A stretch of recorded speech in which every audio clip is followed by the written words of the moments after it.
Lunch ரெடியா? சாப்பிடலாமா? Lunch எப்பவோ ரெடி. ஃபர்ஸ்ட் சாமிக்கு தான் சோறு போடணும், அப்புறம் தான் நாங்க சாப்பிடணும். ஆனா எங்க வீட்டு சாமி வந்து எப்பவுமே லேட்டு, எல்லாத்துலயும் லேட்டு. வீடியோ எடுக்கிறதுக்கும் லேட்டு, சாப்பிட வரவும் லேட்டு. அதனால நாங்கெல்லாம் சாப்பிட்டு முடிச்சிட்டோம் பசி தாங்க முடியாம. நீங்க தான் 3 மணிக்கு வந்திருக்கீங்க. இன்னைக்கு வாங்க என்ன ஸ்பெஷல்னு பார்க்கலாம். கிட்ட வந்து காட்டுங்க.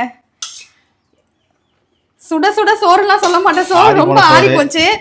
இங்க வந்து கத்திரிக்காய் இல்ல மாங்காய் முருங்கைக்காய் எல்லாம் போட்டு நல்லா கமன்னு சாம்பார் வச்சிருக்கேன். அப்புறம் இங்க வந்து உருளைக்கிழங்கு பொரியல், உங்களுக்கு பிடிச்ச மாதிரி உருளைக்கிழங்கு பொரியல் பண்ணியிருக்கேன்.